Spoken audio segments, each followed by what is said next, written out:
I can't play the piano, and they can't sing. But never mind, we used to have some darn good fun.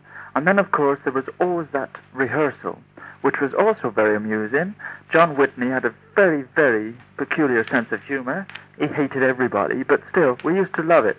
And one day I decided to record some of the rehearsal, and here we are. Well, I'll go and find out. That's too far from here. Well, the railway... No, it's not that railway. It's just the station right at the back here. It's at the back of the back here, lad.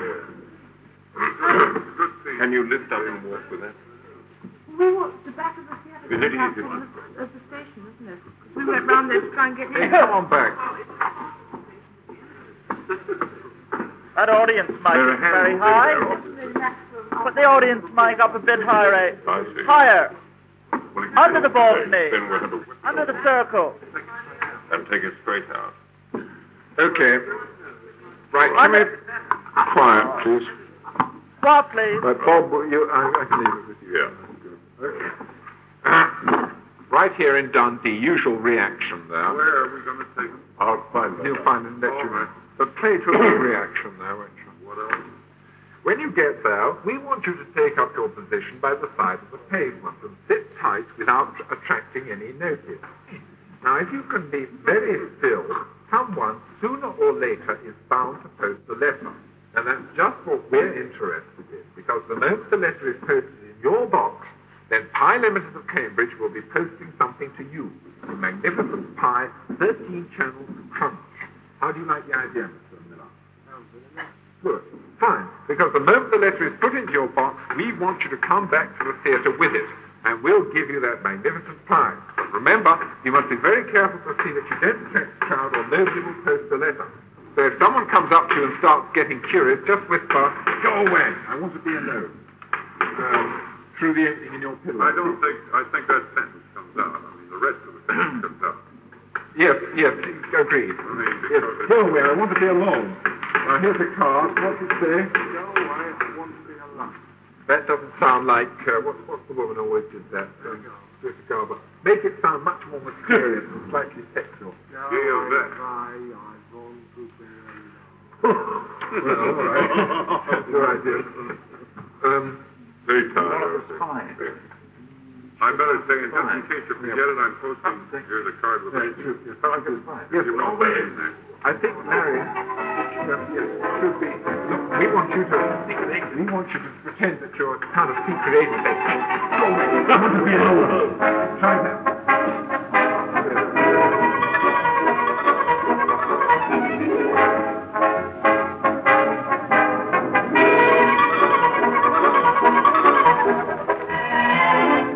Right, the rehearsal's over. We're all ready for the show. The people are all making their way in. And, of course, there's no charge for the show, and, of course, you get hundreds. And the place is always packed. Well, to make things a little better, before the show actually starts, we play some records as a rule, to make everybody feel in a good mood, and usually they were Nixer records. Here's Edmund Hockridge singing No Other Love. For you, only the dream we knew, no other love. Watching the night go by, wishing that you could be, watching the night with me. Into the night I cry, hurry home, come home to me. Set me free, free from doubt and free from longing. Into your arms I'll... By the way, that was one of my recordings, but I'll tell you something about those later on. But we must get on with the show, you know. I've got several to describe to you, but we must get on with People Are Funny. We've got the audience in, and the curtain is ready to go up.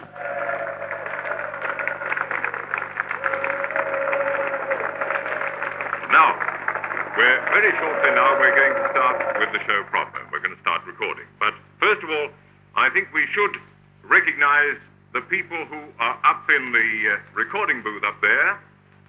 That is in the sort of gun turret that you see over on your right there. They are the boffins. And the boffins put this thing on tape, and eventually, of course, it finds its way over to Radio Luxembourg. Well, now, in charge of these boffins is our Chief Recordist, Joe Meek. Let's give him a hand, shall we?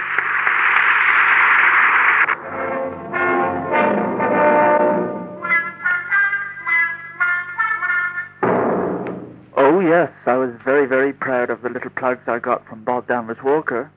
They varied according to the mood he was in. But on this occasion, I think he was in rather a good mood, because we had Roy Rich with us in the box, and he was to produce 3 shows. And, by the way, he left most of it to me because he didn't know the show, and he was a very nice person to work with. Well, this is what Bob said on this occasion. Red caboose behind the train here. It's the recording booth. The recording engineers under the supervision of our Chief Recording Engineer, Joe Meek. Let's give him a hand.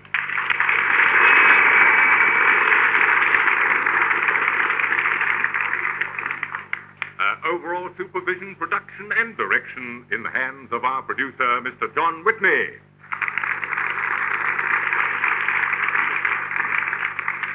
Now, some of you will be able to catch sight of the people in that box, and I think there is one person that we should definitely not overlook.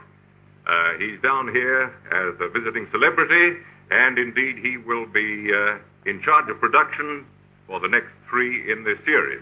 A man you know already very, very well indeed, a great trooper, a man you've seen on television, heard on the air many, many a time, Mr. Roy Rich. Now, there was one occasion I remember when the gear broke down. It wasn't our equipment, it was the public address system at the theatre.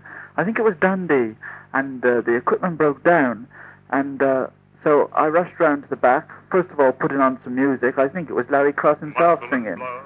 And fixed the amplifier and rushed back, all in about 2 minutes. 16 tons, what do you get? Another day older and deeper in debt. Say, brother, don't you call me, 'cause I can't go. But Bob Danvers Walker covered up lovely and, of course, blamed it onto us. But, of course, it wasn't our fault. It went something like this. Now then, that just about gets us to the moment when we start to go to work. But first of all, just recognizing the fact that we have the engineers in the booth over there with our producer, Joe Meek and John Whitney. Shall we give them a round of applause, although they had knob trouble?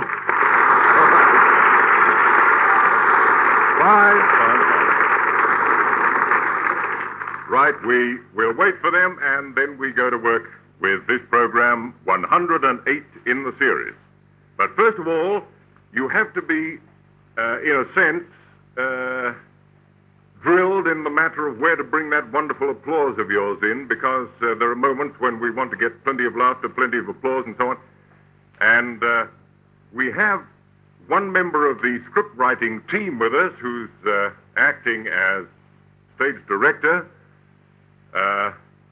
When you've listened to these programs, you will realize that that comes from a quite extraordinary brain. And the quite extraordinary brain that's coming on stage now used to write horror comics, so we enlisted him in this sort of stuff, you see. So now we'll meet Tony Horne. Where are you, Tony?